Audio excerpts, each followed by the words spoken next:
Genesis 34 offers a harrowing glimpse into the consequences of allowing lust and revenge to drive our actions. Dinah's story, marked by her defilement by Shechem, a Hivite prince, and her brother's extreme response, reveals the dangers of unchecked emotions. Simeon and Levi's brutal revenge left a city in ruins and their family facing potential retribution. This ancient tale isn't just a story of personal tragedy, it's a powerful lesson on the impact of deceit and revenge. As we dive into this gripping chapter, we're confronted with timeless questions about justice and conflict. How do we handle our own disputes without succumbing to destructive desires? This narrative challenges us to reflect on our responses to injustice and offers valuable insights into pursuing justice with wisdom and restraint. Stick around as we explore the deep lessons embedded in Dinah's story. So, let's read the chapter together. Now Dinah, the daughter Leah had borne to Jacob, went out to visit the women of the land. When Shechem son of Hamor the Hivite, the ruler of that area, saw her, he took her and raped her. His heart was drawn to Dinah daughter of Jacob. He loved the young woman and spoke tenderly to her. And Shechem said to his father Hamor, "Give me this girl as my wife." When Jacob heard that his daughter Dinah had been defiled, his sons were in the fields with his livestock, so he did nothing about it until they came home. Then Shechem's father Hamor went out to talk with Jacob. Meanwhile, Jacob's sons had come in from the fields as soon as they heard what had happened. They were shocked and furious, because Shechem had done an outrageous thing in Israel by sleeping with Jacob's daughter, a thing that should not be done. But Hamor said to them, "My son Shechem has his heart set on your daughter. Please give her to him as his wife. Intermarry with us, give us your daughters, and take our daughters for yourselves. You can settle among us, the land is open to you. Live in it, trade in it, and acquire property in it." Then Shechem said to Dinah's father and brothers, "Let me find favor in your eyes, and I will give you whatever you ask. Make the price for the bride and the gift I am to bring as great as you like, and I'll pay whatever you ask me. Only give me the young woman as my wife." Because their sister Dinah had been defiled, Jacob's sons replied deceitfully as they spoke to Shechem and his father Hamor. They said to them, "We can't do such a thing. We can't give our sister to a man who is not circumcised. That would be a disgrace to us. We will enter into an agreement with you on one condition only, that you become like us by circumcising all your males. Then we will give you our daughters and take your daughters for ourselves.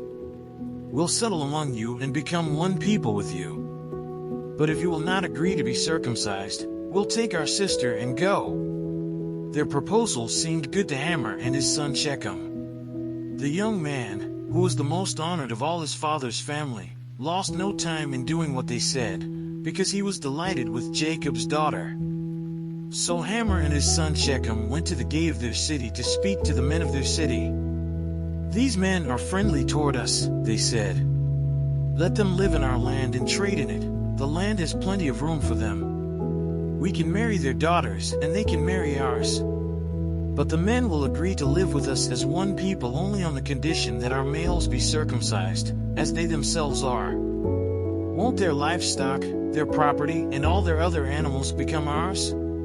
So let us agree to their terms, and they will settle among us." All the men who went out of the city gate agreed with Hamor and his son Shechem, and every male in the city was circumcised. 3 days later, while all of them were still in pain, 2 of Jacob's sons, Simeon and Levi, Dinah's brothers, took their swords and attacked the unsuspecting city, killing every male. They put Hamor and his son Shechem to the sword and took Dinah from Shechem's house and left.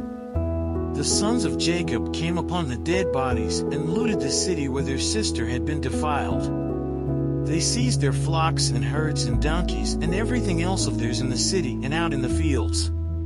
They carried off all their wealth and all their women and children, taking as plunder everything in the houses. Then Jacob said to Simeon and Levi, "You have brought trouble on me by making me obnoxious to the Canaanites and Perizzites, the people living in this land. We are few in number, and if they join forces against me and attack me, I and my household will be destroyed." But they replied, "Should he have treated our sister like a prostitute? Let's say a quick prayer to thank the Lord for his mercy." But first, as you reflect on these ancient lessons, think about how you can apply them to your own life. How might embracing wisdom and restraint change the way you approach challenges and injustices? Engage with these questions, share your thoughts, and if you found value in this exploration, don't forget to subscribe and turn on notifications. Join us in uncovering more profound insights from these timeless stories. Hey God, thank you for the insights and lessons we've gained from this study. We're grateful for the wisdom you've shared through these ancient stories, showing us the importance of justice, restraint, and truth. Please help us to take these lessons to heart and apply them in our everyday lives. Guide us to act with integrity and wisdom, avoiding the pitfalls of anger and deceit. Strengthen us to seek your guidance in all our actions, and may we reflect your grace and justice in all we do. Amen. Dinah's story in Genesis 34 pushes us to reevaluate how we handle conflicts and seek justice. It's a stark reminder of the perils of letting revenge and deceit dictate our actions, leading not only to personal ruin but potentially widespread devastation. Are we quick to act out of anger, or do we strive for a more thoughtful approach to conflict resolution? This tale encourages us to look beyond immediate retribution and consider the long-term impact of our decisions. And, as always, don't forget to check the last video and learn more about how things got here.